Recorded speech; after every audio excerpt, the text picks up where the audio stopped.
மத்த கட்சி மாதிரி கூட்டிட்டு வர்ற பேச்சாளருக்கு 25,000 ரூபாய் பணம் கொடுத்து தங்க விடுதி கொடுத்து குவார்டர் கொடுத்து சரக்கு கொடுத்து கொடுக்கிற கூட்டம் இல்ல. இது கொள்கைக்காக கூடியிருக்கிற கூட்டம். நீ நாம் தமிழ் கட்சி கொடுத்துருக்காரு.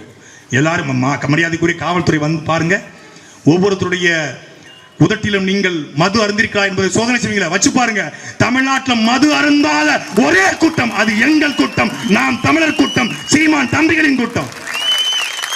காசுக்காக நாங்க போனோம்னா என்னைக்கே எங்கேயே போயிருப்போம்டா. டேய், சிறையில் இருக்கும் போது எனக்கு கொடுத்தான். வெளியே வரும்போது சீமான் கட்சி வெளியே வரும்போது சீமான் கூட நிக்க கூடாது. உன்னை வெளியே வரும்போது சீமான் ஆட்கள் வரவேற்க கூடாது. நீங்க மட்டும் 3 சொல்லுங்க, உங்களுக்கு என்ன வேணாலும் பண்றோம். ராஜீவ்காந்தி 250 கோடி சம்பாதிச்சாரு 4 வருஷத்துல. உங்களை ராஜீவ்காந்தி மாதிரி ஆக்கிறோம்னா வாழ்ந்தாலும் வீழ்ந்தாலும் செத்தாலும் செந்தவரன் சீமானுக்காக சாவேனை ஒழிய எச்சி நட்டி பிழைக்கிற ஈன பிழப்ப ஒருபோதும் பண்ண மாட்டோம். நாங்கள் அரசியலை பார்த்து நாம் நம்ம கட்சிக்கு வரடா. நாம் தமிழர் கட்சியை பார்த்தோம்டா அரசியலுக்கே வந்தோம்.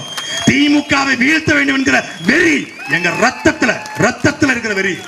அப்ப தாவேக்கா அது சும்மா வருத்தம்.